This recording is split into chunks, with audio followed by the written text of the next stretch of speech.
Welcome back to The Explainer. So today, we're diving straight into something that hits close to home for pretty much all of us, whether you're a parent, a teacher, or honestly, just someone who spends time around kids. We're talking about intentional, evidence-based parenting.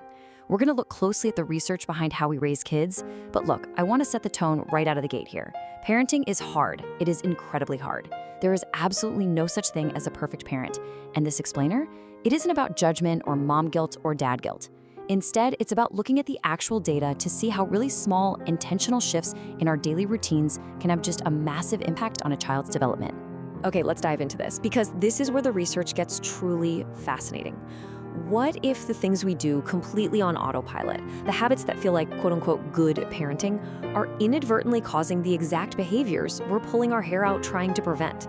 We're gonna look at some wild studies showing how something as harmless as saying good job a dozen times a day, or just quickly checking an email while playing on the floor, might actually be hindering a child's emotional growth and their independence. To make sense of all this research, here's our roadmap for today. We'll kick things off with the parenting paradigm shift, followed by our three foundational pillars: our words, our presence, and our boundaries.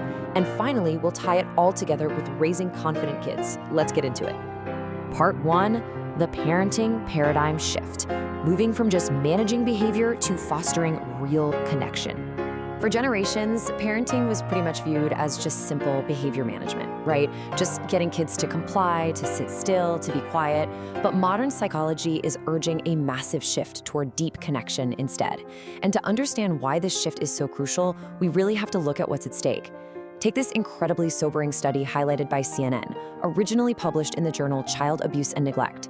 They found that adults shouting at, denigrating, or verbally threatening children can actually be just as damaging to their development as physical abuse. Rethinking our everyday reactions isn't just some passing parenting trend. It is literally a critical public health and developmental necessity. That brings us to part 2, pillar 1, our words and how they shape a child's internal voice.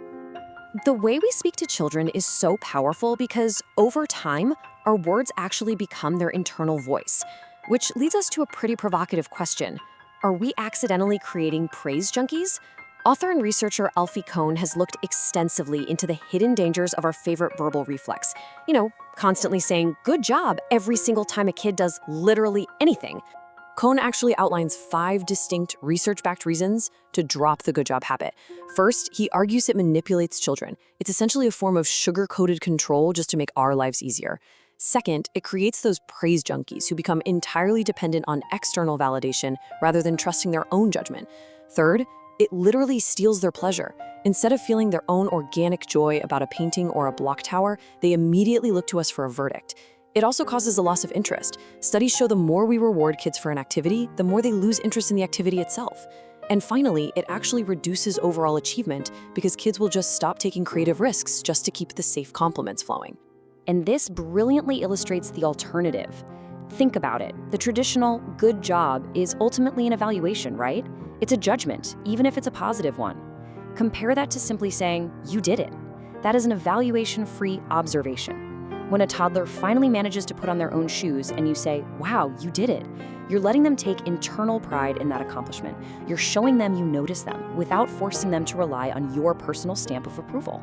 Now, of course, our words aren't just for the good moments.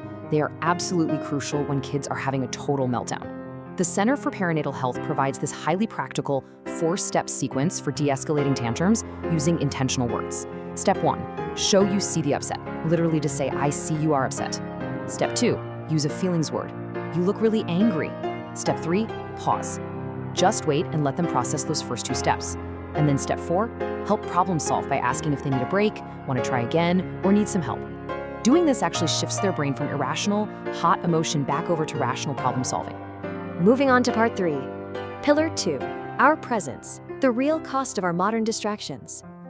All those intentional words we just talked about, well, they mean very little if we aren't actually present to say them. Today, our divided attention is directly shaping behavioral issues in children.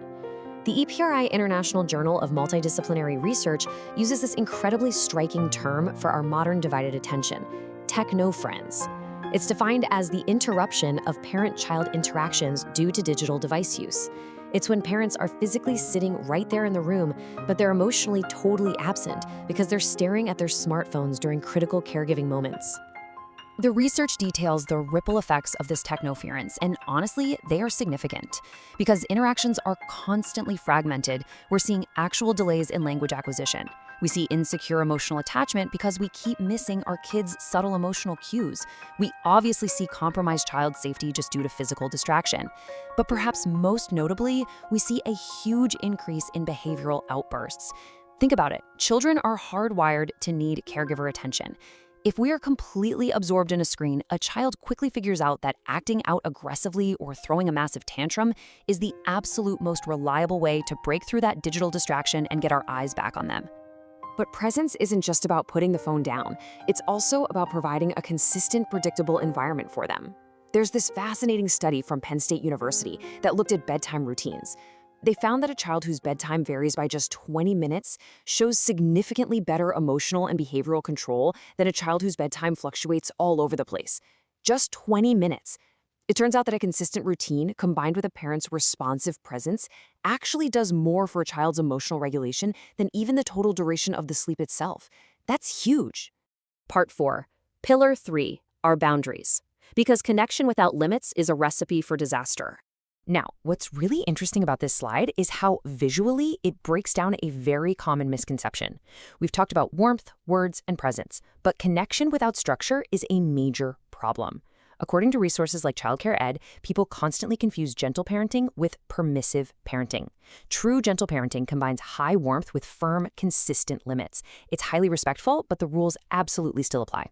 Permissive parenting, on the flip side, is warmth without limits. It happens when we as adults avoid setting firm rules or we just give in to a tantrum to make the crying stop. Kids desperately need that firm structure to actually feel safe in the world. And when we drop those boundaries and lean too far into permissiveness, we often end up over-coddling. As highlighted in a great piece by the Times of India, over-coddling actively hinders independence and problem-solving skills. When we constantly swoop in to avoid every meltdown or smooth over every single minor challenge so our child never has to face disappointment, we inadvertently teach them that they are fragile. We teach them they're incapable of handling adversity. We have to let them try, and sometimes we have to let them fail, but within safe boundaries. Section 5. Raising confident kids and tying it all together. When we integrate intentional words, true presence, and warm but firm boundaries, we build real, resilient confidence. But we also have to be mindful of the habits that tear it right back down. The Times of India outlines 7 inadvertent parental behaviors that severely damage a child's self-worth. These are things like constant criticism, making unfair comparisons to their siblings, or just flat out ignoring their feelings. It also includes setting unrealistic expectations, the over-coddling we were just talking about, using negative labels like lazy or shy where they can hear it, and dictating all their choices so they end up feeling completely powerless.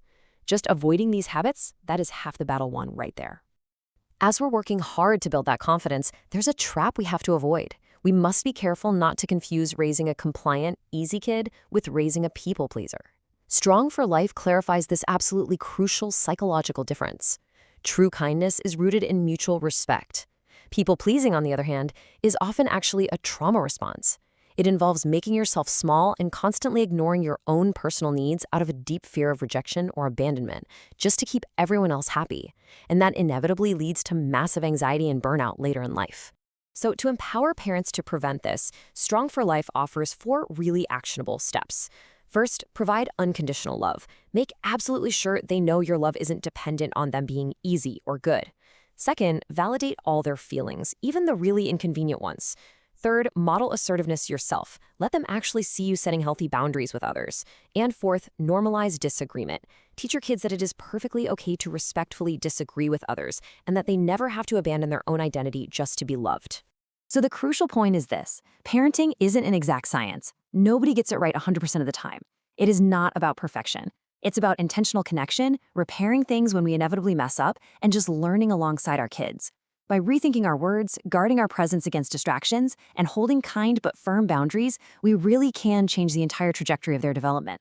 I'll leave you with this question to chew on. What is one small intentional change you can make today to shift from simply managing your child's behavior to truly connecting with who they are? Thanks for watching, and we'll catch you next time.